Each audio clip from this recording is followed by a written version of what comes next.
Hello, parents. Welcome to 2021/2022 school year's curriculum night. My name is Ms. Froberg. I am your child's individuals and societies teacher. Today I'm going to be going through some of the things about myself as well as this class, so come along. A little bit about me. I grew up in Davison, Michigan. I currently live in Southfield, however. I teach both 6th grade and 7th grade individuals and societies at ROMS. So there is a chance your child might have me next year as well, which is really exciting. I love when I get repeat students. I majored in history and social studies at Oakland University. I graduated in 2019, and that's where I received my Bachelor of Arts in Secondary Education. So I'm certified to teach grades 6 through 12. I student taught at Rochester Adams High School where I taught 3 different classes. That was a great experience, but I'm loving being at the middle school level, and this is my 3rd year at Royal Oak Middle School. In terms of curriculum, we build a lot of historical thinking skills. So we start off the year with map skills, move into historical thinking skills. We work a lot with scale and timelines. And we round the year out with reading a novel, Refugee by Alan Gratz. It's a great experience to read the novel with the kids and let them learn about real world scenarios and people and instances throughout history as well as to present day. It's a really great book, and I'm really looking forward to it this year more than anything. Classroom expectations are short but sweet. My number one rule is always, always, always be respectful. I expect students to be considerate, kind, and thoughtful, caring about others. We all have bad days, but at the end of the day, just being respectful in general is the best way to carry yourselves in my class. I expect students to be prepared and be on time. Every single day, they need to be bringing their materials for class, which includes their composition notebook as well as their folder for my class. And then the last expectation is to be honest with me about anything.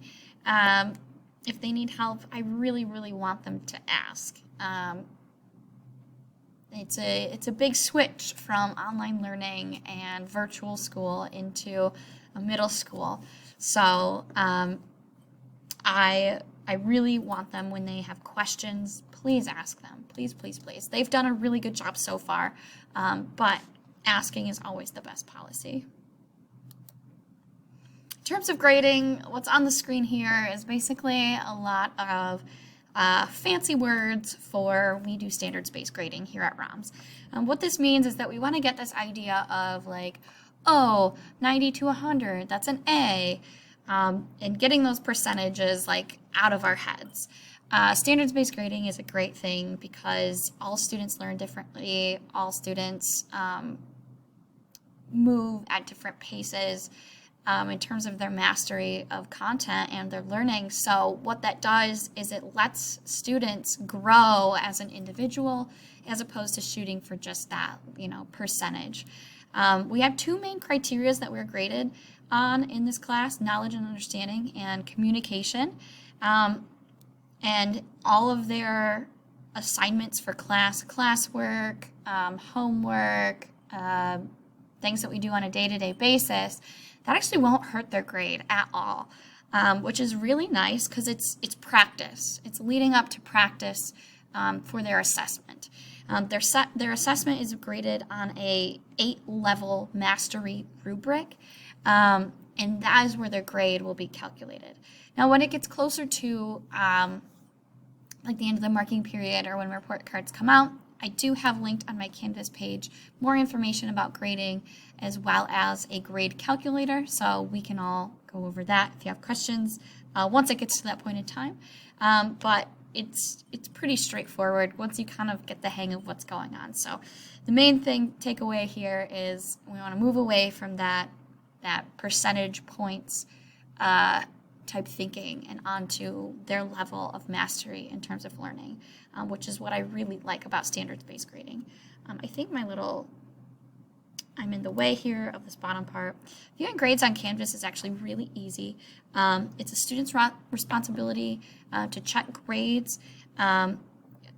It says check daily on Canvas, but weekly is fine. I have some things to enter in still on Canvas. So it's mostly going to be, students need to be looking for their feedback on, oh, the lights went off. Okay, and we're back. Sorry about that. So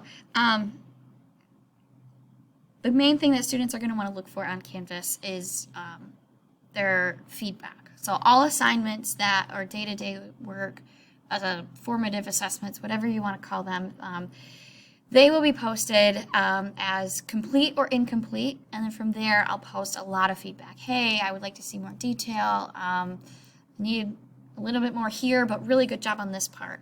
So they can know where they need to improve and what I'll be looking for on the assessment. So that will all be posted there. Retakes or redos, let me move my camera positioning again.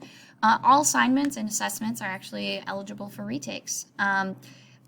Assignments, daily work, that is all can be done as many times as they want. They don't have to ask. They can just, hey, I want to resubmit this, and they can just redo it, and then they return it into me and see how their mastery grows, or how they improve over practice. Retakes for tests are also a thing. I will have one scheduled day, either before or after school, most likely after school, and students will complete a form saying, like, this is where I think I messed up, this is what I think happened, this is how I can improve, and then they'll be eligible for the retake. Something I'm trying out this year is open note tests. So I really want to encourage students to work hard and be diligent in their notebooks and the things that we do in class, so they will be very well prepared for the assessment. So that's something new I'm trying this year as well. Academic honesty, I've never really had a problem with this, but I just encourage students not to copy or have someone else do their homework. Pretty straightforward there. Absences, whether it be for quarantine or whatever the case, students are responsible for making up any work that they missed. I post daily on Canvas all their work that they might possibly need.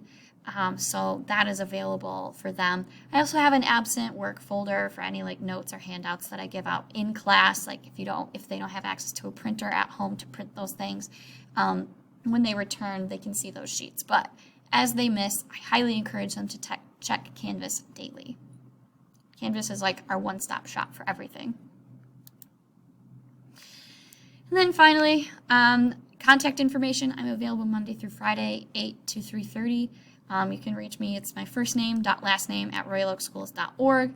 I'm usually pretty good about getting back to people in a promptly manner.